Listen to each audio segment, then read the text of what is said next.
बिस्मिल्लाहिर्रहमानिर्रहीम। अस्सलामु अलैकुम। Welcome to voices of the world. मुझे कहते हैं राजा ज़ोएब अख्तर और आप देख रहे हैं प्रोग्राम एक्सपोज टुडे।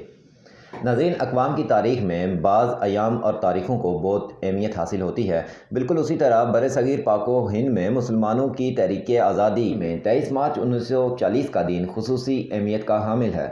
ये वो दिन था जिस दिन ने मुसलमानों की सियासी शनाख्त को तब्दील कर दिया था। 23 मार्च 1940 के दिन कायद-ए-आज़म की सरबराही में मुसलमानों ने जिस रास्ते का तयन किया, उसी रास्ते पर आगे चलकर 7 सालों में अपनी मंजिल पाकिस्तान हासिल कर ले। नाज़रीन, शायर मशरक़ अल्लामा मोहम्मद इकबाल ने अपने खुतबा अला आबाद के दौरान मुसलमानों की बेबसी और बेकसी को देखते हुए मुसलमानों के लिए एक अलग मुल्क का नज़रिया दिया था, जिसे आगे चलकर चौधरी रहमत अली ने पाकिस्तान का नाम दिया। नाज़रीन, दूसरी जंग अज़ीम के बाद बरसग़ीर से अंग्रेज़ों के निकल जाने का इंदिया तो मिल ही चुका था और उसी वक्त से मुसलमानों को अपने मुस्तकबिल की फ़िक्र सताने लगी थी। इन हालात में पाकिस्तान मुस्लिम लीग ने अपना 27वां इजलास लाहौर के मंटो पार्क में, जिसे अब ग्रेटर इकबाल पार्क कहा जाता है, वहाँ मुनक़िद करने का ऐलान किया और 3 दिन के इस इजलास ने हिंदुओं की नींदें हराम कर दी। इस इजलास से 5 रोज़ कबल 19 मार्च 1940 को खाकसारों ने अपनी मलबूस वर्दी में गेंदिया और बेलचे लेके एहतजाज शुरू कर दिया। मुसलमानों से इज़हार यकजहती के लिए रैली निकाली, जिसका पुलिस से तसादम हुआ और उसके नतीजे में 36 अफराद जान की बाजी हार गए। यहाँ से सूबे के अंदर दफ़ा 144 नाफिज हो गया, पुलिस हाई अलर्ट हो गई, घोड़े गश्त पर निकल गए, गिरफ्तारियाँ अमल में आने लगी और उस वक्त तक मुसलमानों के होने वाले सबसे बड़े इजलास की खबरें प्रोपोगंडा की जीनत बन गईं।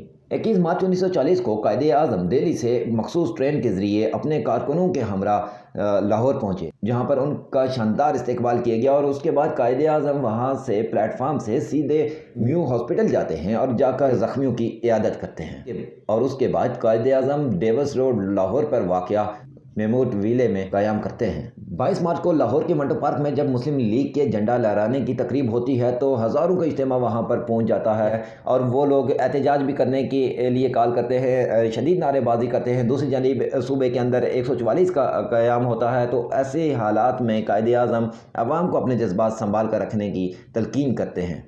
23 मार्च के जलसे की इसी दौरान तैयारियां भी शुरू हो जाती हैं। 50,000 अफराद के लिए वहां पर जगह बनाई जाती है, स्टेज लगाया जाता है और उसके साथ सिर्फ एक एंट्री पॉइंट रखा जाता है जलसे में। नाजरीन, और दिलचस्प बात यह कि उस दौर में भी उस जलसे में एंट्री के लिए 2 रुपये फ़ीस रखी जाती है, जो कि उस वक्त के लिहाज से बहुत बड़ी रकम थी। दूसरे दिन जब कायद-ए-आज़म मोहम्मद अली जिन्ना लाहौर के मंटो पार्क में पहुंचते हैं तो हज़ारों नहीं बल्कि लाखों की तादाद में वहां पर लोग जमा होते हैं। तो कायद-ए-आज़म बगैर टिकट के लोगों को अंदर जाने की इजाज़त देते हैं। मार्च की अगर तकरीर की बात करें तो कायद-ए-आज़म मोहम्मद अली जिन्ना की तवील तकरीरों में से एक उस दिन की तकरीर थी और उस दिन की तकरीर में कायद-ए-आज़म मोहम्मद अली जिन्ना ने यह वाज़ा किया कि हिंदू और मुसलमान 2 अलग अलग नज़रिया, 2 अलग अलग मज़ाहिब और 2 अलग अलग सोच रखने वाली कौमें हैं। इनके हीरोज़ अलग हैं, एक का हीरो दूसरे का दुश्मन है। कायद-ए-आज़म ने यह कहा कि बरसग़ीर में अक़लियत और अक्सरियत की सूरत में किसी भी 2 कौमों को यकजा रखना मुमकिन है।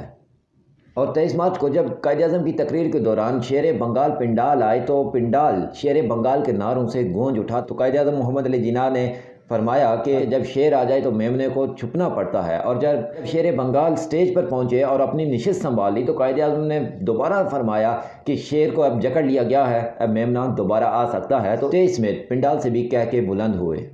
बहरहाल 3:30 बजे शेर बंगाल मौलवी फजल हक स्टेज पर आए और उन्होंने आकर 427 अल्फाज पर मुश्तमिल करारदाद सुनाई, जिसके आम नुकात आपके सामने रखूँ तो उसमें सबसे पहले हिंदुस्तान में कायम की गई फेडरेशन को मुसलमानों ने मुस्तरद किया, जबकि साथ में यह भी कहा गया कि मुल्क में कोई भी कानून उस वक्त तक नाफिजुल अमल नहीं हो सकता जब तक मुसलमान उसे तस्लीम ना कर लें।